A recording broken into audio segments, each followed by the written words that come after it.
I used to believe funerals were sacred places of silence until my husband leaned close and whispered 2 words against my ear. Divorce. He picked the exact moment the dirt hit the casket, assuming I was too broken to read the fine print. He made a mistake. I was not just burying my parents that afternoon. I was starting the investigation that would leave him bankrupt and begging. My name is Harper Lane. Standing at the edge of the open grave in Havenbrook Cemetery, I felt older than my 34 years. The wind cut through the barren trees, carrying the scent of damp earth and the overpowering sweetness of white lilies. It was not just the biting wind of a Pennsylvania November that made me shiver inside my black wool coat. Nor was it simply the crushing weight of seeing 2 mahogany caskets lowered into the frozen ground. It was the man standing next to me. My husband, Ethan Caldwell, looked like the picture of grieving dignity. His suit was pressed to perfection, his tie a somber charcoal, and his hand rested protectively on the small of my back. To anyone watching from the rows of folding chairs, he was the pillar of strength supporting his shattered wife. But I felt the tension in his fingers. I saw the way his eyes darted every few seconds toward the man in the gray trench coat standing next to his mother. That man was not a mourner. He was a lawyer. The moment the first shovel of dirt hit the wood with a hollow, final thud, the hand on my back vanished. Ethan reached into the inner pocket of his jacket and pulled out a thin, blue folder. He did not look at the graves. He leaned in close, his breath warm against my ear, smelling faintly of the peppermints he always ate when he was nervous. Sign this. It is just family protocol, Ethan whispered, sliding the folder into my freezing hands. I blinked, my vision blurred by tears I had been holding back for 3 days. I looked down. The document on top was not a sympathy card or a receipt for the burial plot. The bold letters at the top of the page screamed at me in the gray light, petition for dissolution of marriage. My eyes scanned down, catching a smaller paragraph, buried in dense legal jargon, about the immediate waiver of all claims to marital assets derived from external inheritance. The world seemed to tilt on its axis. My parents were not even covered by the earth yet, and my husband was handing me divorce papers designed to strip me of everything they had just left me. Before I could speak, a cloud of heavy floral perfume engulfed me. Marjorie Caldwell, my mother-in-law, stepped into my personal space. She wrapped her arms around me in a hug that felt more like a restraint than an embrace. Her sharp chin dug into my shoulder as she leaned in. Just sign it. Harper, she hissed, her voice low and venomous, completely at odds with the sympathetic mask she wore for the other mourners. Good girls don't make a scene at a funeral. Do not embarrass my son. I could feel the pen Ethan was trying to press into my palm. They thought I was weak. They thought the grief had blinded me. For a second, I almost collapsed under the sheer cruelty of it. Mr. Henderson, the funeral director, stepped forward to guide us toward the cars. He looked at me with genuine respect, his eyes wide. Ms. Lane, the founder. He started, clearly about to reference the business I had kept hidden from Ethan's family for years to avoid their prying eyes and judgment. I shot him a look, sharp and immediate. I raised a gloved finger to my lips. He froze, cleared his throat, and corrected himself. The bereaved daughter. The car is ready. That near slip was the jolt I needed. The tears in my eyes dried up instantly. The devastating sorrow that had been drowning me receded, replaced by a cold, hard clarity. It was as if a switch had been flipped inside my chest. I could hear my own heartbeat, no longer erratic with pain, but steady and rhythmic. Thump, thump, thump.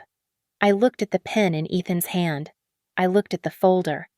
Then I looked at the guest book resting on a small podium nearby. "Give me the pen," I said. My voice sounded strange to my own ears, hollow, but steady. Ethan's face lit up with a small, triumphant smile. He thought he had won. He thought the simple Harper was doing exactly what she was told. He handed me the Mont Blanc pen. I walked over to the podium. With a steady hand, I signed my name in the guest book Harper Lane. Then I snapped the cap back onto the pen and turned to face them. I shoved the blue folder back against Ethan's chest.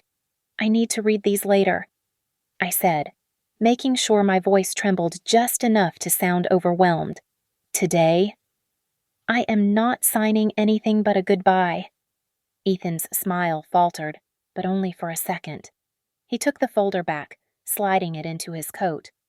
He looked at me with the pitying expression one might give a confused child. "Of course, honey," he said, patting my arm. "Tonight, then." He was so sure. He believed I would break by sundown. He had no idea that the woman who walked into this cemetery was not the same one walking out. Sitting in the back of the town car, watching the gray Pennsylvania landscape blur past the window, I let my mind drift back to the beginning. I needed to understand how I had missed the signs. I needed to dissect the mask Ethan had worn so perfectly until this very afternoon. We met 4 years ago at a harvest festival in the next county over. The air had smelled of apple cider and wood smoke, a perfect backdrop for the man who approached me with a shy smile and a flannel shirt that looked comfortably worn. He told me he was a builder, a man who worked with his hands. I hate all that city flashiness. He had told me that first night, his eyes warm and seemingly sincere. "I just want a simple life, Harper. No drama, no chasing millions, just us and a quiet porch." It was exactly what I wanted to hear. It was exactly what he knew I wanted to hear. I was so desperate for someone who loved me for me, not for what I could build or buy, that I lied to him. I told him I was a freelance data analyst for a small, struggling company called Northwind Insights Lab. It was a fiction I maintained to protect myself from fortune hunters. I never imagined that by hiding my success, I was making myself an easier target for a different kind of predator. We moved fast. Too fast. He proposed after 5 months, and before I could catch my breath, his mother took the wheel. Marjorie did not suggest wedding plans, she dictated them. She selected the venue, the menu, and the guest list. She even tried to veto my dress. I told myself she was just an overbearing mother who loved her son too much. I ignored the way she would touch my arm in public, her nails digging in just a little too hard while she smiled for the room. "Oh, honey, stand up straight," she would whisper during parties, her voice dripping with fake sweetness. "You look like a question mark." Confidence is key if you want to be a Caldwell. Then there was Tessa Hart. She started as a name dropped in casual conversation, then became a presence at dinner, and finally a fixture in our lives.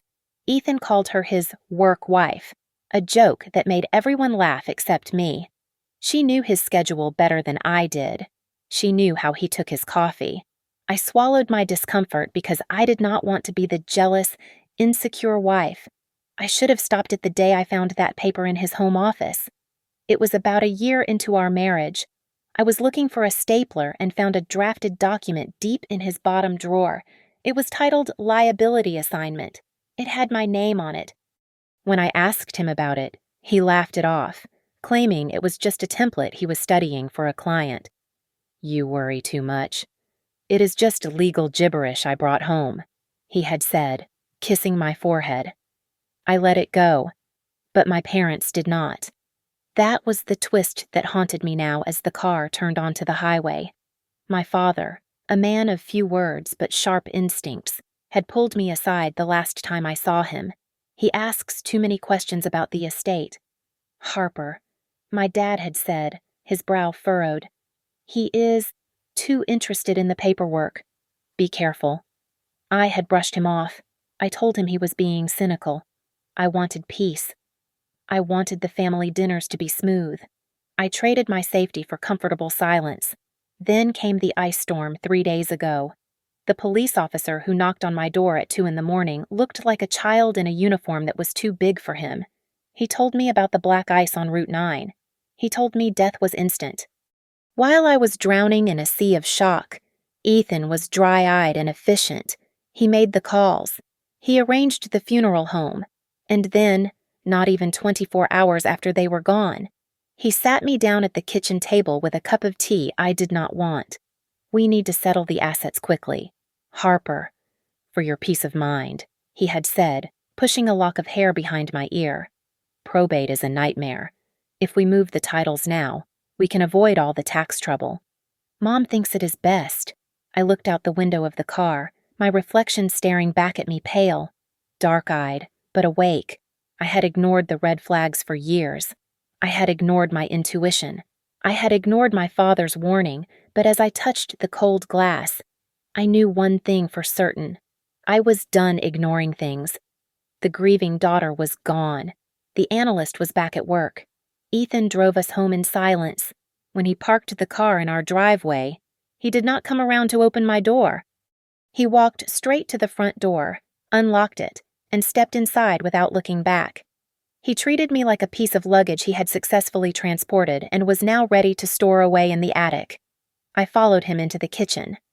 The house felt sterile, stripped of the warmth I had tried so hard to cultivate. Ethan leaned against the granite island, the one I had paid for with my freelance money, and crossed his arms. He did not offer me water. He did not ask if I needed to sit down. "We are finished. Harper," he said, his voice flat and devoid of the performative sorrow he had displayed at the cemetery. "You sign tonight." I stood by the refrigerator, still wearing my coat. The chill from the grave seemed to have followed me inside. "Tonight," I asked, keeping my voice low. "My parents are barely in the ground. Ethan, can we not wait until you have changed?"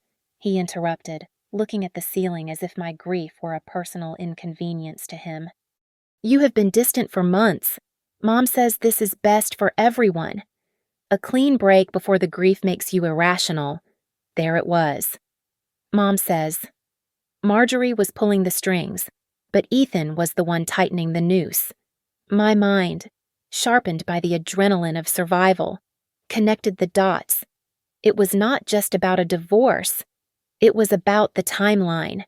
If I signed the dissolution papers tonight, I would likely be waiving my rights to any assets acquired during the marriage, including the inheritance that was about to land in my name once the probate court processed my parents' death certificates.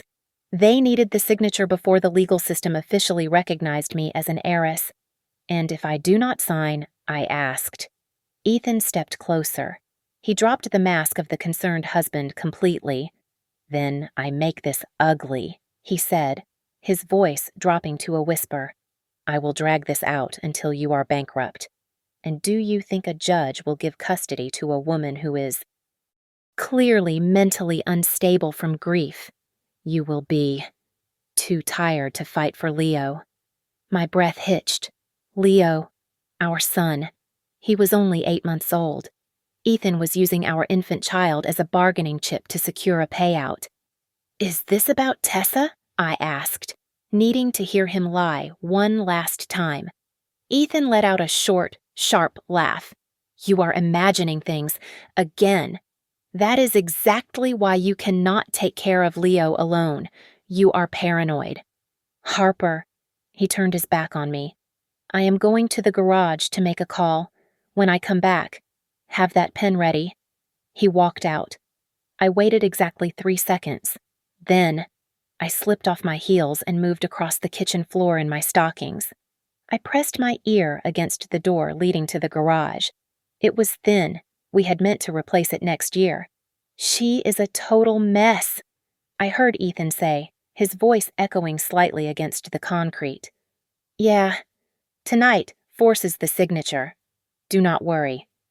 The probate hold won't trigger if she waives it voluntarily. We will have the rights secured by Monday." He was not talking to a marriage counselor. He was not talking to our family attorney. He was talking to Marjorie's shark of a lawyer. I backed away from the door, my heart hammering against my ribs. I did not go to the living room. I climbed the stairs to the nursery. The room was dim, lit only by a small nightlight. Leo was asleep in his crib. his tiny chest rising and falling in a perfect rhythm. I reached through the bars and lightly touched his hand. Ethan thought I was weak. He thought I was a stay-at-home mother with a small hobby job. He had no idea that he had just threatened the only thing that mattered to me. If I sign, you get nothing but debt. I whispered to my sleeping son, I will not let them steal your future. I walked to the closet where I had shoved my travel bag. I unzipped the lining of the suitcase and pulled out a slim, silver laptop. This was not the family computer filled with baby photos and recipes. This was my workstation. This was the machine that ran Northwind Insights Lab. I sat on the floor, the blue light of the screen illuminating the dark nursery. I did not cry. I did not shake. I opened a new directory. I typed in the name of the folder in all caps, Project Black Lily. I checked the date. Today was day 0. The morning was over. The war had begun. I logged into the family cloud server using the backdoor administrative access Ethan did not know I had. He treated our digital security the same way he treated our marriage with arrogant negligence.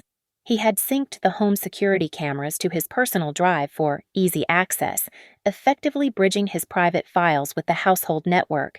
I guessed his new password on the second try. It was the street name of his childhood home, followed by the year he won a varsity football trophy. The directory structure loaded on my screen. My eyes scanned the list of folders until they landed on one that made my stomach turn. Estate updates. The creator tag was not Ethan. It was Marjorie. I double-clicked the folder. A PDF file sat at the top of the list titled Power of Attorney. I opened it and scrolled to the signature line. There, in black ink, was my name. The loop on the L was slightly too wide, the slant a few degrees too sharp to the right. I checked the metadata timestamp. It was created and signed on November 12th. I stared at the date. November 12th. That was the day of the accident. That was the day I spent 16 hours in a hospital waiting room, praying for a miracle that never came. I was 3 hours away from any notary public. They had forged my signature while I was watching my parents die. I minimized the window and opened a new tab. I needed access to his secondary email account, the one he claimed was just for fantasy football and spam. I ran a search for the law firm Marjorie used, Redwood and Klein. A calendar invite popped up immediately. Signing appointment. Attached to the invite was a strategy memo. I opened the document, and the words jumped out at me like a physical blow. Leverage client grief window immediately post-funeral. High probability of execution without review. I read the sentence twice. They had itemized my pain. They had calculated my heartbreak as a strategic advantage. I did not feel sad anymore. The coldness in my chest spread to my fingertips. I was not a wife anymore. I was a forensic analyst looking at a crime scene. I switched to his credit card statements. There was a charge pending for $4,000 labeled condolence travel support. I cross-referenced the transaction ID with the merchant code. It was not a therapy retreat. It was a deposit for the Palms Resort in Florida. The reservation was for next week. The guest list read, Mr. E. Caldwell and Ms. T. Hart. He was taking his mistress on a vacation with money meant for my grief recovery. I dug deeper into the household accounting logs. I found a series of transfers labeled miscellaneous. I traced the routing numbers. The money flowed from a holding account, the one containing the initial insurance payout from the accident, directly to an external account labeled T. Hart Consulting. He was paying her a salary with my dead parents' money. I needed visual confirmation. I navigated to Tessa's public social media profile. She had posted a photo yesterday with the caption, "Working hard" or "Hardly working." The location was tagged at a coffee shop downtown. I downloaded the high-resolution image and zoomed in on her sunglasses. The reflection was clear. Sitting across from her was a pair of hands resting on the table. On the ring finger of the left hand was a gold band with a distinct beveled edge. My husband's wedding ring. He had told me he was inspecting a construction site alone that day. I took a screenshot. I saved the file. I encrypted the folder. Then I uploaded the entire package to 3 separate external servers. I opened a spreadsheet and began to build a timeline. Column A, time. Column B, Ethan's location. Column C, the lie. Column D, the evidence.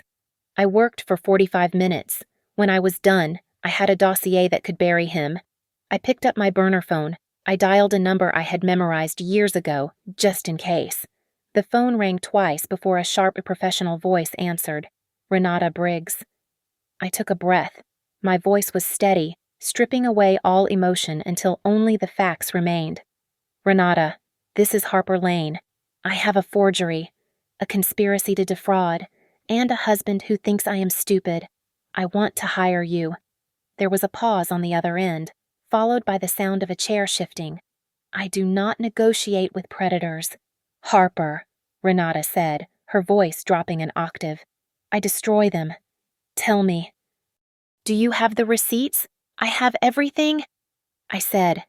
When can we start? Renata confirmed my suspicion within 10 minutes of reviewing the scanned documents I sent her.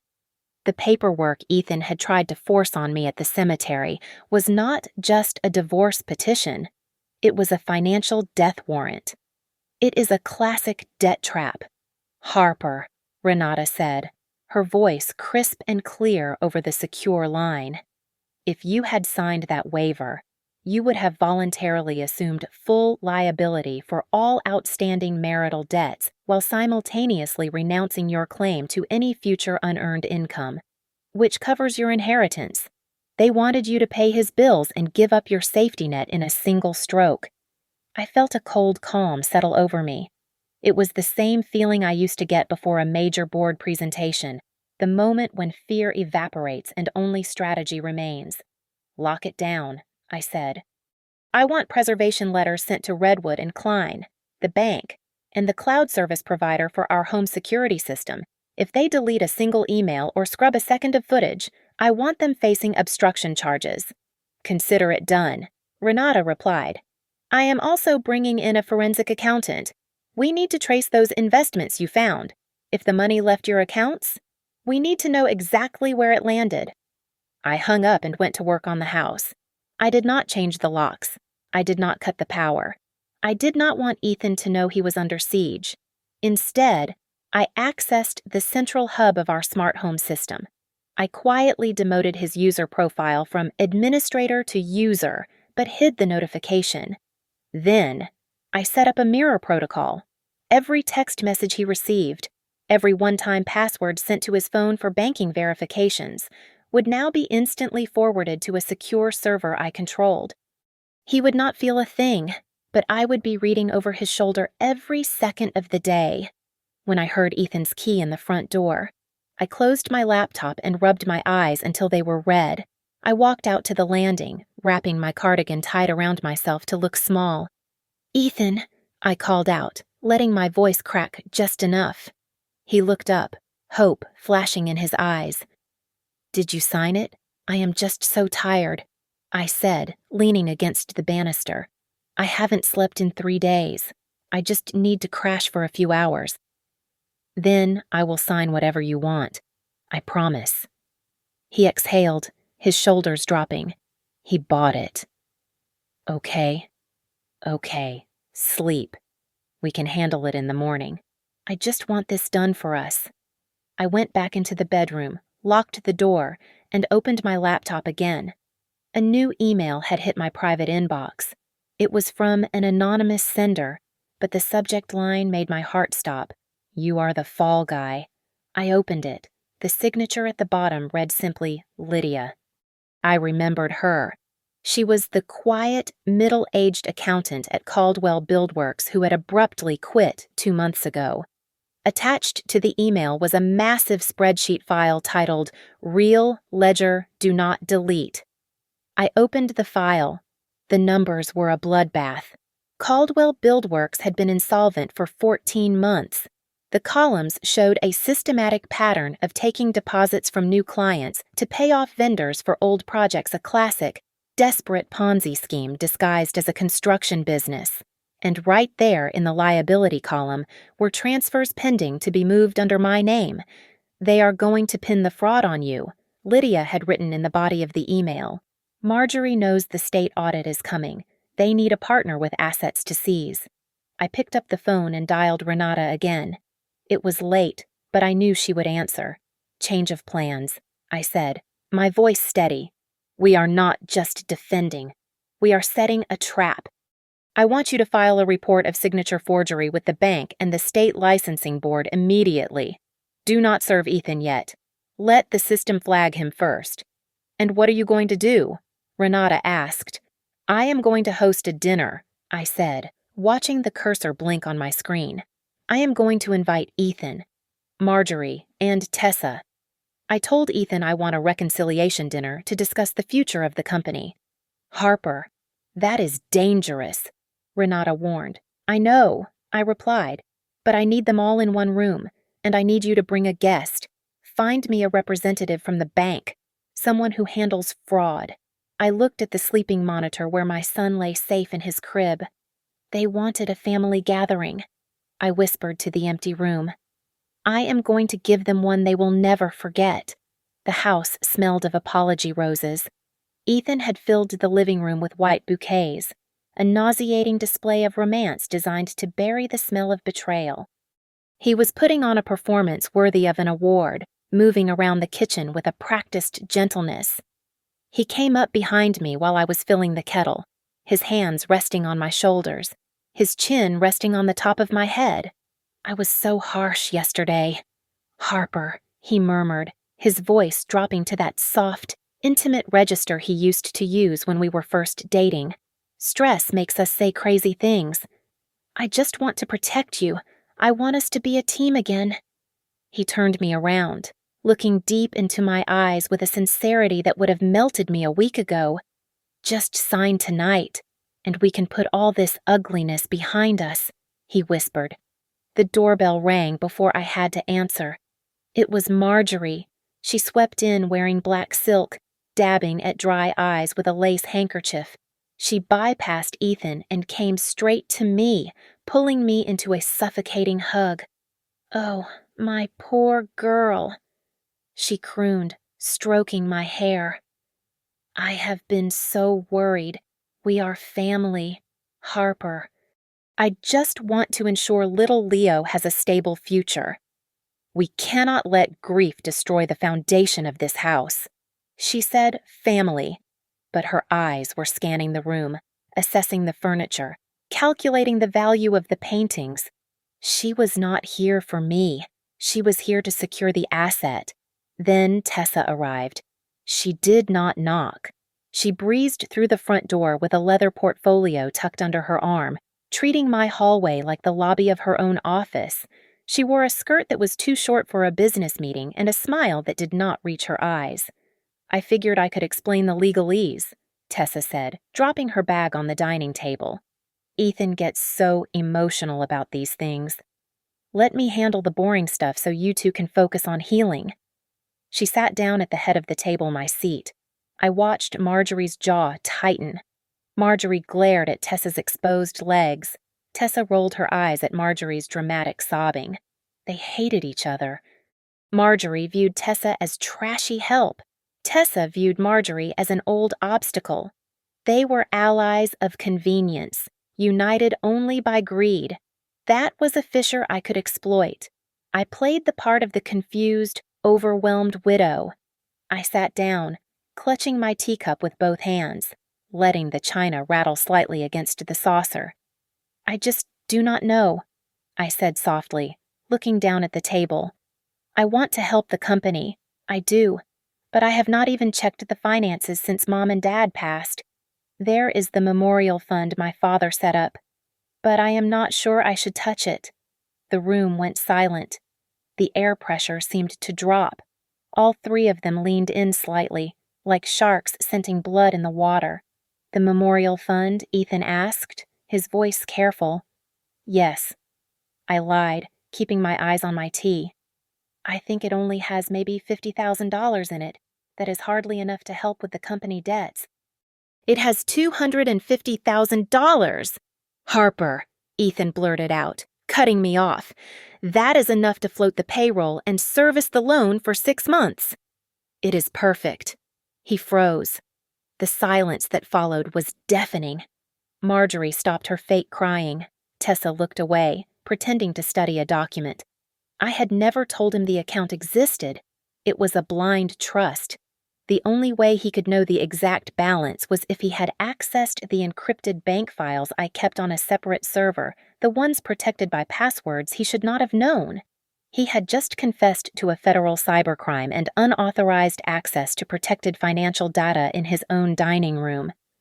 "Oh," I said, widening my eyes innocently. "I must have misremembered. You are so good with numbers. Ethan." I stood up, smoothing my skirt. "I need to use the restroom. I will be right back. And then we can sign whatever you need." I walked to the powder room and locked the door. My hands stopped shaking instantly. I pulled out my burner phone and typed a message to Renata. They took the bait. "Bring the debt purchase papers." I opened the hidden compartment in the vanity where I had stashed the investment agreement I had drafted earlier. To them, it would look like I was agreeing to bail out Caldwell Buildworks with my inheritance. In reality, the fine print contained a clause where the signatories admitted to material insolvency and pre-existing fraud. It was a confession disguised as a lifeline. That night, after they had left with promises to meet at the executive suite tomorrow for the formal signing, I held Leo in the dark nursery. He was heavy and warm against my chest. "Mommy isn't doing this because she is angry," I whispered to him, kissing his soft forehead. "I am doing this so you never have to beg anyone for anything, not ever." The meeting took place in the penthouse suite of the Granite Harbor Executive Rooms, a towering structure of glass and steel in downtown Pittsburgh that smelled of filtered air and intimidation. It was neutral ground, or so they thought. The room was encased in floor-to-ceiling windows, offering a view of the city that looked like a jagged gray scar against the winter sky. Ethan arrived 10 minutes early, strutting into the room with the energy of a man who believed he had already won the lottery. He adjusted his cufflinks, checking his reflection in the glass, rehearsing his opening lines. Marjorie sat at the head of the mahogany table, wearing a double strand of pearls and a black dress that was expensive enough to mourn in, but stylish enough to celebrate a windfall. Tessa sat on the right, scrolling through her phone, a smirk playing on her lips as if she had already spent the money she thought was coming. Across from them sat Renata Briggs. She did not stand up when they entered. She did not offer a hand. She sat perfectly still, her hands folded on top of a stack of files thick enough to stop a bullet. I waited in the antechamber for exactly 3 minutes after the scheduled start time. When I pushed open the heavy oak double doors, the conversation inside stopped dead. I was not wearing the oversized wool cardigan I had worn for the last week. I was not wearing the grief-stricken face of a widow. I was wearing a tailored black suit that fit like armor, my hair pulled back in a severe, tight bun. I walked to the empty chair next to Renata and sat down. Ethan blinked, his confusion breaking through his arrogant veneer. "Harper." "What are you doing here?" he asked, his laugh nervous and condescending. "Honey, this is a corporate strategy meeting. Go wait in the lobby. I will take you to lunch after we secure the bridge loan." I placed my phone on the table, screen down. I looked him dead in the eye. "I am exactly where I need to be." "Ethan," I said, my voice devoid of warmth, "this is a meeting of the primary creditors, and since I own your debt, this is my meeting." Tessa let out a scoff. She is delusional. "Ethan, call security." "I would not do that," Renata said. Her voice was low, but it carried the weight of a judge's gavel. Renata slid the first document across the polished wood. It spun and stopped perfectly in front of Ethan. My client, operating through a legal holding entity known as Northwind Ventures, purchased the outstanding commercial debt of Caldwell Buildworks this morning, Renata stated. 78% of your liabilities are now held by Ms. Lane. You do not answer to the bank anymore. Mr. Caldwell. You answer to her. Ethan picked up the paper, his hands beginning to shake. This is impossible. You do not have this kind of money. You are an analyst. I am a founder. I corrected him. And you are insolvent. Renata did not let them breathe. She slid the next file. It was the forensic report on the signature forgery. Then came the travel itinerary for the Palms Resort. Then the internal memo from his mother's law firm titled Leverage Grief Window. Marjorie turned pale, her hand flying to her pearls. These are private documents you stole. These discovery is a beautiful thing, I said. Then, I reached for my phone. I tapped the screen. The audio file from the garage recording filled the silent room, amplified by the suite's acoustics. She is a total mess. Tonight forces the signature. Do not worry. We will have the rights secured by Monday. Ethan's voice echoed off the glass walls. It sounded small and pathetic. The real Ethan sat in his chair, his mouth opening and closing like a fish on dry land. I stopped the recording and turned my gaze to Tessa. I slid a single sheet of paper toward her. It was a bank transfer log highlighting the funds moved from my parents' memorial account to her consulting firm. You accepted a consulting fee of $12,000 from a charitable trust. Tessa, I said softly. That is wire fraud. That is a felony. Tessa looked at the paper, then at Ethan. The blood drained from her face. You said that money was legitimate, Tessa shrieked, her composure shattering. You told me it was a retainage fee from the sprawling estate project. I am not going to jail for your mess. Ethan, it was for the company, Ethan yelled back, his voice cracking. We were going to pay it back. Enough! Marjorie slammed her hand on the table. She stood up, pointing a trembling finger at me. You ungrateful little... How dare you? We took you in. We gave you a family. And this is how you repay us, by spying. By ruining my son, I did not flinch. I did not blink. I simply nodded to Renata. Renata pulled the final document from her stack and slapped it onto the center of the table. The sound was like a gunshot. This is a notice of default, Renata announced, her voice cutting through Marjorie's hysterics. Caldwell Buildworks is in breach of contract. You have 30 days to pay the full principal of $450,000, or we begin the liquidation of all personal assets used as collateral. That includes your house. Marjorie. The silence that followed was absolute. Marjorie sank back into her chair, her mouth agape. Ethan put his head in his hands. Tessa stared at the wall, looking like she wanted to run. 30 days, I said, standing up and smoothing my jacket. I suggest you start counting. The courtroom air was stale, smelling of floor wax and anxious sweat. We were not in the high-rise executive suite anymore. We were in family court, Division 4, where dreams went to die in piles of manila folders. Ethan had played his next card exactly as Renata predicted. He filed an emergency motion 48 hours after our meeting at Granite Harbor. The motion claimed I was suffering from acute post-traumatic stress following the death of my parents. He requested temporary power of attorney over my assets and, sickeningly, full temporary custody of Leo. He was trying to paint me as a grieving madwoman to strip me of my leverage. Marjorie sat on the bench behind him, dabbing at her dry eyes with a tissue. She was putting on the performance of her life. When the judge asked for her statement, she stood up, her voice trembling just enough to sound heartbroken. Your Honor. I love Harper like a daughter, Marjorie said, clutching her handbag. But since the accident, she has been obsessed. She is seeing conspiracies everywhere. She is not sleeping. I just want to make sure my grandson is safe while Harper gets the help she so clearly needs. It was a good story. It might have worked if I had not spent the last week preparing for exactly this moment. Renata stood up. She did not use flowery language. She used paper. Your Honor, the respondent submits Exhibit A, Renata said, handing a document to the bailiff. This is a comprehensive psychological evaluation performed by Dr. Eris Thorne, A court-approved psychiatrist, dated 3 days ago. Ms. Lane is grieving. Yes, but she is cognitively sharp, emotionally stable, and fully capable of parenting. Renata did not stop there. She pulled out a timeline printed on a large board. The petitioner claims my client is unstable. Renata continued. Yet, on the day of her parents' funeral, a day most would agree is the height of emotional vulnerability. Mr. Caldwell attempted to force her to sign this.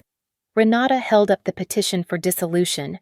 Please note the timestamp on the digital draft. Renata pointed out, 2 o'clock in the afternoon, the exact time the caskets were being lowered. And please read the clause on page 4, paragraph 2. The judge, a stern woman with glasses perched on the end of her nose. Read the text aloud. Signatory acknowledges they have waived the right to independent counsel due to time constraints. The judge looked over her glasses at Ethan. Ethan shrank in his seat. Mr. Caldwell, the judge said, her voice icy. You tried to bypass legal counsel for your wife at a funeral. We just wanted to settle things simply. Ethan stammered. It was predation, not simplicity. Renata cut in. And we have a witness to the intent.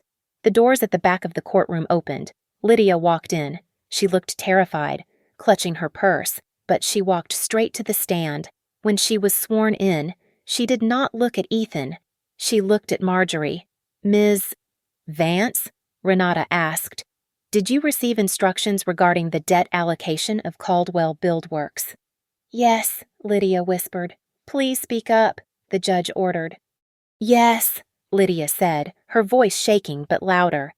Mrs. Caldwell, Marjorie.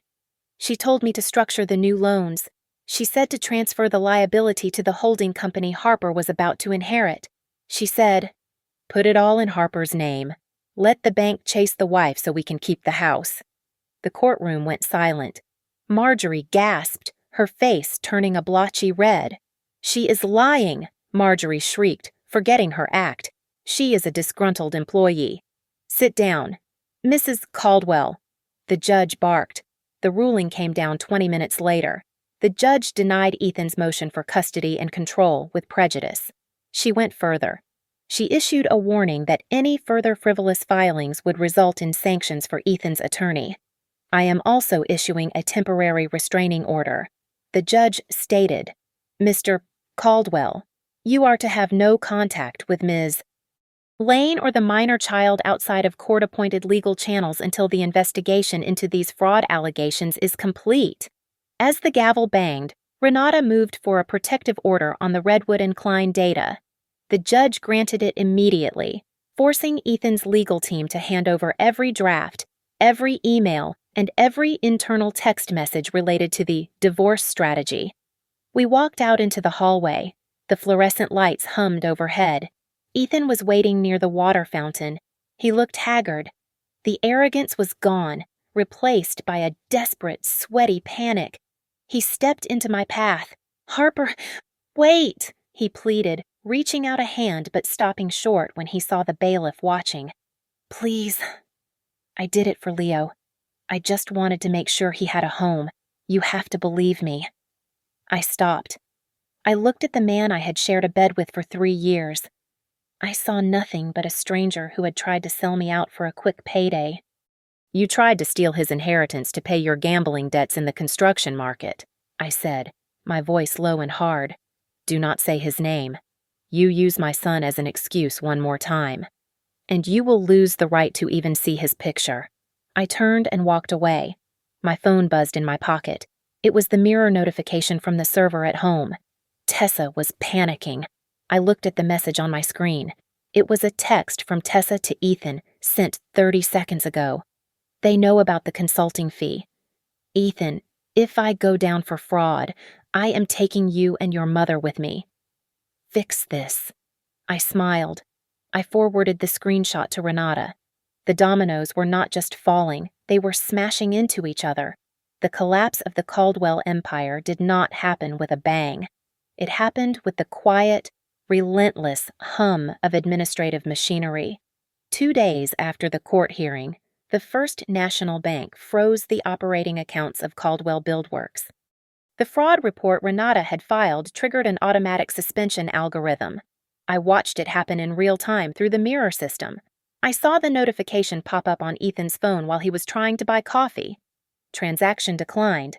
Then, a second notification from the bank manager, account status under investigation for irregular transfers and potential signature forgery. By noon, the dominoes were falling faster than he could run. The Pennsylvania State Licensing Board sent inspectors to the 3 active job sites Ethan was managing. They were looking for the misuse of deposit funds, and thanks to the ledger Lydia provided, they found exactly what they were looking for. The red "Stop Work" orders were posted on the fences by lunchtime. I sat in my home office, my real office now, and watched the text messages flood Ethan's phone. The crew walked off the job. Ethan. The site foreman texted, "Checks bounced this morning. I cannot keep them here without pay." "We are done. It was a total structural failure. But the cruelest cut came from inside the house. My server flagged a series of encrypted messages leaving Tessa's personal device. I opened them, expecting to find her conspiring with Ethan to hide money. Instead, I found her negotiating her exit strategy. She was texting Gavin Ross, Ethan's biggest local competitor. "He is sinking. Gavin," Tessa had written. "I have the client list and the bid specs for the Riverside project. I can bring them over if you have a spot for me. I am just a consultant. I was never part of his mess." I almost laughed. Ethan thought she was his partner in crime, his work wife who understood him better than I did. In reality, she was just a rat looking for the next ship. He was not the mastermind. He was just a stepping stone she was about to kick into the water. While Ethan was losing his business, his mother was losing her social standing, Marjorie tried to liquidate her assets to bail him out. I saw the email chain between her and her real estate agent. She wanted to list the family estate, the big Victorian house on the hill she loved more than her own children. The agent's reply was polite but devastating. "I am sorry, Mrs. Caldwell, but we cannot list the property. There is a lien on the title filed by Northwind Ventures. The debt is secured against the home. You cannot sell until the primary creditor is satisfied." She was trapped in her own house by the debt her son had created and she had encouraged. The local news picked up the story the next morning. The headline in the Pittsburgh Gazette business section was dry but lethal. Local contractor Caldwell Buildworks under investigation for financial irregularities. By the afternoon, Marjorie received an email from the chairwoman of the Havenbrook Charity League. "Marjorie, given the current climate." The email read, "The board feels it would be best if you took a leave of absence. We need to protect the integrity of the foundation. While they crumbled, I built. I did not want the innocent people to suffer for Ethan's greed. I set up a new LLC under my maiden name. I reached out to the senior engineer and the honest project managers who had quit when the checks bounced. I met them at a diner on the edge of town. I am starting a new firm, I told them. Clean books, transparency, and salaries paid from a secured trust, not a Ponzi scheme. I want you to come work for me." They signed on the spot. I stripped Caldwell Buildworks of its only remaining value, its talent. Ethan was frantic. He sent me 17 emails in 3 hours. The subject lines ranged from "Please Harper" to "We need to talk. I can fix this." He wrote in one desperate missive, "I will sign whatever you want. Just release the accounts. I will pay you back over time. We are family." I forwarded the email to Renata. Her response to his lawyer was 3 words, 30 days, total. The deadline arrived on a rainy Tuesday. It was the 30th day since the notice of default. Ethan had to come up with $450,000 to stop the liquidation process. At 11 o'clock at night, my phone buzzed. It was a text from Ethan. "I do not have it. Harper, please, I have nothing left.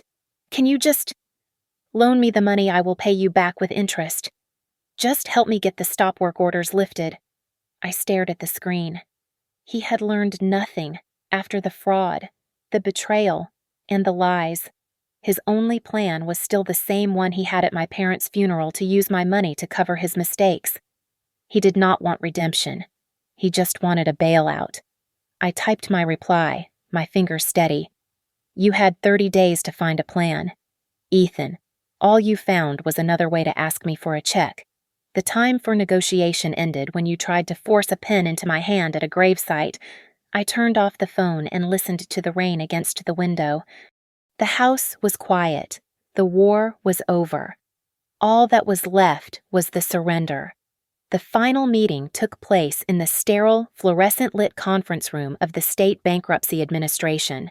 There were no views of the city here. There was no mahogany table or plush leather chairs.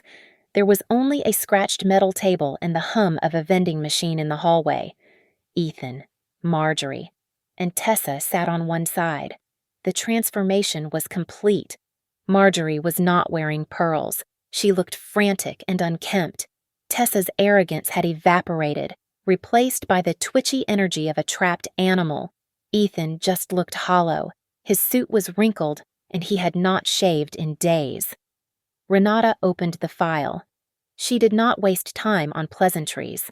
The audit is complete, Renata stated, her voice flat and professional. Caldwell Buildworks does not meet the solvency requirements for restructuring. As the primary creditor holding the majority of the debt, my client has voted to execute her right to immediate liquidation.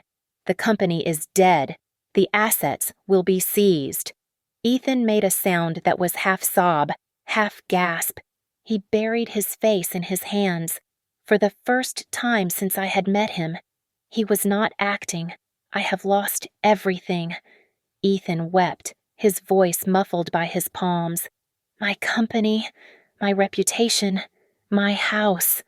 What more do you want? Harper. You won. I looked at him across the table. I felt nothing. No pity, no triumph. Just the cold satisfaction of balancing an equation. I want the truth entered into the permanent record, I said. I slid a single document across the metal table. This is an affidavit, I explained. It grants limited civil immunity to the staff members who unknowingly participated in the scheme. But it requires a signature confirming that the signature on the power of attorney was forged at the direction of Marjorie Caldwell and that Tessa Hart knowingly received stolen funds. The room went deadly silent. I was asking them to eat each other to save the scraps of their freedom. I am not signing that, Marjorie hissed, her eyes narrowing. We are a family. We stick together. Tessa moved before Marjorie finished the sentence. She reached into her bag and slammed a printed email chain onto the table. I am not going to prison for you, Marjorie Tessa shouted. She pushed the papers toward Renata. Here, this is the email where she told me to take the money from the memorial fund. She said Harper would be too busy crying to notice. Marjorie gasped, recoiling as if she had been slapped. She looked at Tessa with pure hatred. You little traitor! Marjorie spat. You devil, sign it. Ethan, I said, ignoring them. Sign it, or I hand the unredacted file to the district attorney in 1 hour. Ethan looked at his mother. Then he looked at Tessa. He picked up the pen. His hand shook so violently that the tip tapped against the paper like a nervous tick. He signed. As he closed the folder, the final knot of the timeline came undone. I realized then that the haste at the funeral, the pressure in the garage, the gaslighting, it was never just about greed. It was about timing. They had to get my signature before the probate court locked the estate down. I reached into my bag and pulled out one final envelope. It was not a legal threat. It was a copy of my parents' last will and testament. You rushed me at the funeral because you thought it was your only window, I said, sliding the envelope to Ethan. Read the addendum on page 12. Ethan squinted at the paper. His face went gray. The duress clause. I read aloud from memory. In the event that our daughter is coerced into signing over any portion of her inheritance within 60 days of our death, all assets shall automatically bypass her and be placed into a blind trust for any future grandchildren, inaccessible to any spouse. Ethan looked up, his eyes wide with horror. My parents knew you. Ethan, I said softly. They knew you were hungry. Even if I had signed that paper at the grave, you would never have seen a dime. You destroyed your life for money that was never going to be yours. He stared at the paper. The realization broke him. He had walked into a trap set by ghosts. I stood up. I signaled Renata. We walked out of the room, leaving them to the ruins of their own making. I was halfway down the corridor when I heard running footsteps. Ethan burst out of the room, his chest heaving. Harper. Wait. He stopped a few feet away from me. He looked like a man waking up from a long nightmare, only to realize the reality was worse. I am sorry. He choked out. I am so sorry. I have nothing left. No home, no family, no money. Please, just tell me what I am supposed to do. I looked at him. I adjusted the strap of my bag. You still have the emptiness you brought into my life, I said, my voice calm. Now, you get to keep it. I turned around and pushed open the heavy glass doors. The winter air hit my face, sharp and clean. I pulled out my phone and selected the entire message thread with Ethan. I hit delete. I walked toward the car where my son was waiting. I did not look back. Behind me, there was only a bankrupt man learning how to beg in silence. Thank you so much for listening to my story. Please comment below where you are tuning in from. I would love to hear your thoughts. And do not forget to subscribe to Victoria Revenge Stories, like this video, and hit the hype button to help this story reach more people.